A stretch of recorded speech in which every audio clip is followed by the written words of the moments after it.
And they were saying a lot of businesses don't trust marketers.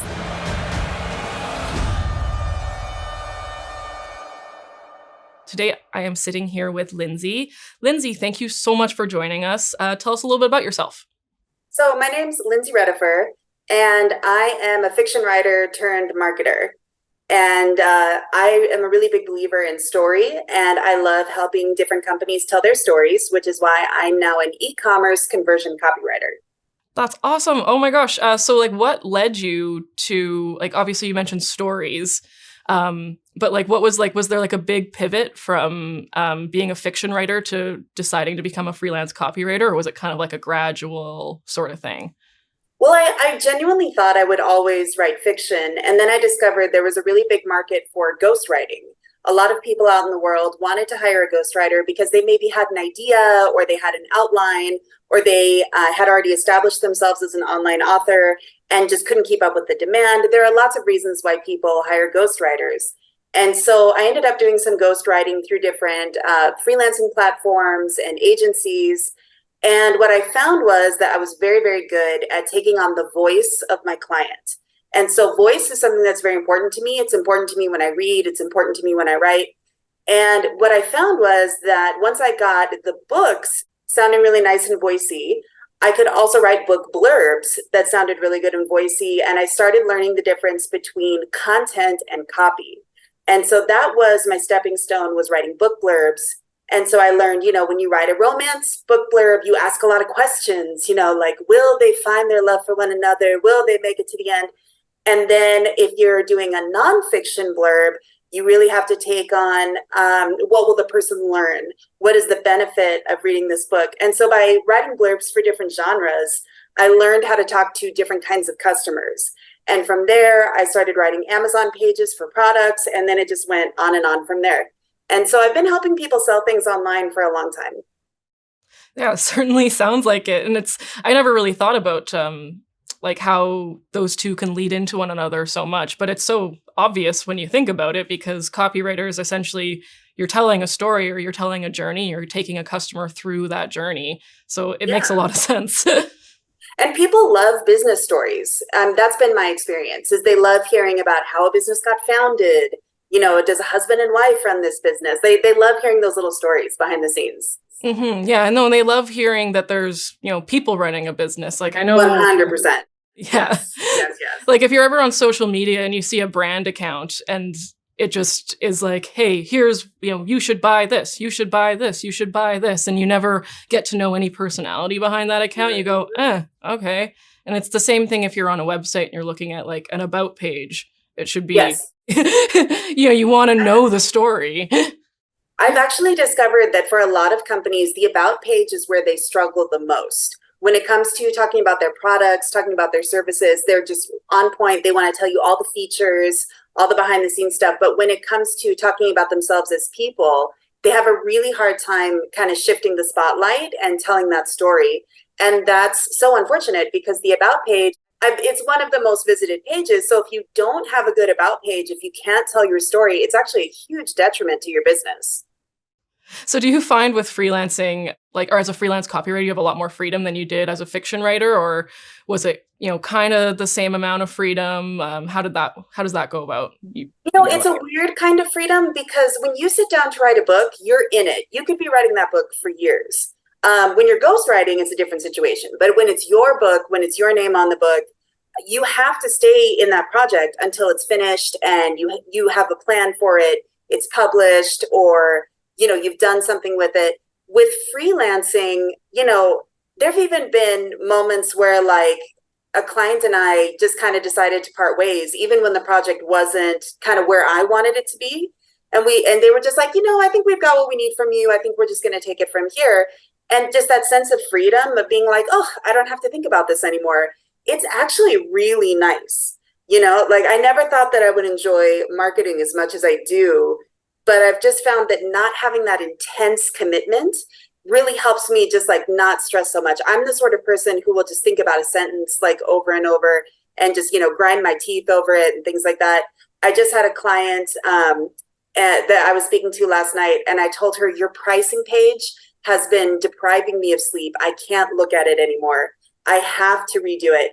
And she was like, go for it, go for it. Like if you're that unhappy with it. And there was nothing wrong with the page. It was just, I didn't like it.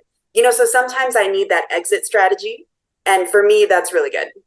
Mm-hmm. Yeah. And it can definitely be difficult to separate yourself from like your work life when you're thinking of, and when it's such a part of your life, like when it is your business, it can be so hard to separate yourself from it. So, Yes. and like, what other strategies do you have, like, aside from, when the client takes over, like what other strategies do you have to separate, your personal life from your work life, I guess? Well, one thing I learned in Copyhackers that I'm really grateful for is theme days, and just setting a really hard boundary and saying like, okay, Friday is content day. That means I write my stuff. I do not write anything for clients on that day. Wednesday is self-marketing day. So that's, one of the reasons I'm here today is because this is my self-marketing day and I want to talk about what I do. And I devote so much time to my clients. And what I found is it's very easy to get lost in this mindset of, oh, I'm not working, I must be doing something wrong.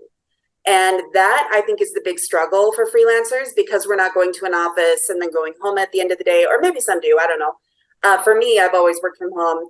And I actually have to have my partner just be like, honey, it's X o'clock. You have to stop working. And, there's exceptions, like if there's an emergency or things like that. But we try and be really clear with work and life boundaries. And so I hope every freelancer has at least one person in their life who's just like, hey, you're not at work right now. You got to turn your phone off. You got to step away from the laptop, and just go have a life for a little bit. Mm-hmm. Yeah, no, like that's, I think, the most difficult part about freelancing. And then it's also beyond that, it's like holding yourself accountable, like the kind of the flip side of it. Because I think there's kind of two sides. It's like you're either always working or you feel like you always have to be working, or you're like, I work for myself, I can take the day off, which I think is fine sometimes, but sometimes it can be a detriment, right? Yeah, and I think that's why so many businesses, I was listening to a talk yesterday, and they were saying a lot of businesses don't trust marketers. There's actually like a big trust issue between the two. And I think it's because some of them say like, well, I work for myself and I gave myself the day off. And the people who've hired them are kind of like, what? Like, this is not a day off. This is a work day. And so I think you have to be careful with both. It's great to take the day off, but, just like with any company, you have to give notice. You have to put it in your calendar. You have to be really clear about when you're available, and just give that same level of respect, both to yourself and to whomever it is you're working for. Yeah, 100%. And it's like, you have to, like what you said, like treat it like a company, like, because it is. If you want your company to be successful, you can't be, just running off every single day or, not following some sort of schedule. I mean, maybe some people can, but I think personally, I would find that extremely difficult. Yeah. And I would never sleep. I mean, if I knew that I could have done so much in a day and I didn't do it, I would, I just would not like the sight of myself in the mirror, because I really pride myself on doing a good job. Mm-hmm. And I wouldn't know how to function if I knew that I hadn't done the best job I could. Yeah, totally. So because you work from home, like how do you go about finding clients? Is it through referrals? That's a great question. It's actually the reason I signed up for Copyhackers, because I found myself in kind of a pit of, I need clients, I don't feel comfortable approaching new people, and I'm not really sure where to find them. I knew how to do everything else. I knew how to budget my money. I knew how to make a web page. I knew how to write an email sequence, yada, yada, yada. All of that I already had under my belt. My big Achilles heel is client management and client acquisition. And so that's what made me sign up for the class, because I was just like, I've always relied on kind of other services, other platforms, other people to do this for me. I have to do this for myself. And otherwise, I'm never going to advance. I'm never going to scale up. And I'm always going to be working these little dinky jobs, that other people kind of throw my way, which there's nothing wrong with the dinky jobs. I think everyone has to do them. And I still do them all the time. But at the same time, we have to be brave and, find a way to get those clients. And I'm still kind of working on, what do I want to use as my approach? I'm leaning towards cold emailing, because anytime I write an article and I find somebody I might want to interview as a source, I found that when I ask for an interview, I usually get a response. And so I'm thinking that that's one of my strengths. So I'm going to build on that and try some cold emailing, see if it works as a freelancer. Yeah, kudos to you, because I think cold emailing is one of the hardest things to just like get through mentally. Yeah. Right? Because it's like, all right, I'm gonna send this email and they don't know me, but I know their work. Like, it's like you have to have that confidence, and yeah, 100% kudos to you. We'll see how it goes. No, and I think it could be super effective though. Like we have a whole we have a bunch of blog posts on it, and I think we have a course on it as well, and it can be extremely effective, but you have to you have to have that confidence. And yeah, and you have to just accept that half of them are just never going to get read. They're going to get read and ignored. And I just think of all the cold emails that I've gotten, like through LinkedIn, through my Gmail or whatever. And, I don't take any of them personally when I get them. I'm just like, oh, this person doesn't understand what sort of business I am. They don't understand what I do. This is a form letter that they sent out to 1 million people. I don't have to take this personally. And it's just kind of water off your back. And so you have to remember, like, okay, so if I send a cold email to someone and they don't read it or they don't care, it doesn't mean anything. It just means like maybe I misunderstood something, caught them on the wrong day, they're too busy. You have to just kind of shrug it off. Yeah. Oh, exactly. And it's like a lot of people don't even check their emails, or they, it gets sent to some other folder and they don't see it until a little bit later. So yeah. And if you put yourself in their shoes, it's like, yeah, no, I mean, you don't think negatively of the person who sent it. So there's no harm in trying. Yeah. It's so funny when you get that response like 3 months after you emailed someone and you're just like, oh my gosh. Where did you come from? Yeah, that's happened to me a couple times. Yeah, no, exactly. It's just like, oh, well, I'm glad that you saw it. Thank you for your response, but dang, that was ages ago. Yeah. So, how important is like the freelance community for you, and like in terms of just like learning or making connections, networking? It's very important and also not that important. What I've found is it's really easy to drown in an ocean of advice. Like what I try and do, and I did this when I was learning how to blog as well, like when I got really into content marketing, is find that one person online that you think is just awesome. You love everything they write. You can't wait to take their course. Something about them really resonates with you. And then if you get a chance to meet them, if they're smart, then they'll also have a community around them. They'll have subscribers, they'll have course members, that sort of thing. So there's a blogger named Shanta Grimes, who I had just this total parasocial love affair with. And she was such a good writer. She wrote about writing, which I also love to do. And she also really helped people who wanted to publish online and just had zero idea where to start. And a lot of her customers were people who were 60 plus. And I thought that was so cool that she was working with this older generation who had kind of the technology gap. They had a lot to say. They didn't really know what to do with it. And so she created a business out of that. And she's just like a personal hero of mine.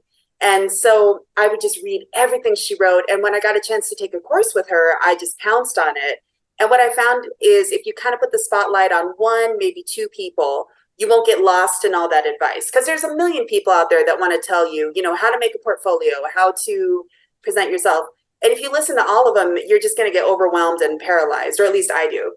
And so I think you just have to really find kind of your online heroes and just focus on them and then see where they lead you when it comes to community. Yeah, no, 100%. Like that's actually such good advice.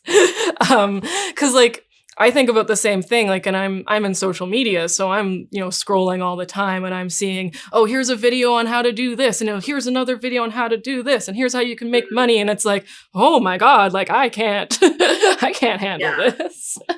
So that's great advice. Yeah, now with AI, all that content is getting generated, 10 times faster. And so we're going to have even more of it. So you really just have to be very picky. Mm-hmm. Yeah. Speaking of AI, because you brought it up, when it first came out, like, were you a little bit nervous? Like, how did you think about it? Fully weeping on the phone. I was just like, my profession is gone. I felt like, I don't know, like I imagine like loom weavers must have felt when like textile factories opened, it must have just felt like the end of their lives. And slowly, I've been like learning more about AI and how AI can actually work for copywriters as opposed to in the place of copywriters. I've also seen what kind of copywriting AI can do and what it cannot do. And so now I'm really learning kind of like the ins and outs of it and how to use it to, test copy, create avatar customers, how to optimize things for locations, for search terms, all of those things, and how it can't really be relied on as a researcher. You can use AI for research to a point, but if you ask it just for like some random statistics, it will actually tell you, I can't do that. But what it can do is like collates a lot of information for you. So once you kind of learn where those highs and lows are in AI, then as a copywriter, you can be like, okay, I'm not getting paid a lot for this job, but it's kind of a big job. So why don't I just have AI help me get it done in half the time, grab the money off the dresser and leave? Like that's what I'm here to do. So that's how I'm feeling about it right now. We'll see if this lasts. Yeah. I mean, it's such an unknown thing right now, but okay, you want to talk unknown? The people who make AI don't know how it works. I saw that. They don't know. We've got this thing taking over the world. We don't know how it works. It's a black box. How about that? Yeah, exactly. Exactly. No, I read that. I was like, oh my gosh, they don't know how it works? That's scary. But when you look at it now, at least I like don't find it scary at the moment because like I'll ask AI, I'm like, hey, write this thing for me. And it just pumps out this, standardized thing that's not going to convert anybody. Yeah. And I go, oh, there's nothing to worry about. So at least that's where we're at right now. So at the moment. Yeah, they're hot on our tails. So we have to learn it because it's only going to keep evolving. And so what we have to do is be able to say to clients, like, yes, I can use AI and I can use AI the smart way. And from what I understand, that's what's earning a lot of freelancers a much higher payday is when they can say to their clients, hey, you don't have to learn this. I already know it and I'll come work for you. To anyone out there that's thinking about freelancing, and I do get approached a lot by kind of newbies who want to get into this because they're frustrated. They want to work for themselves. They want to do something kind of different. I think Copyhackers is a great place to start.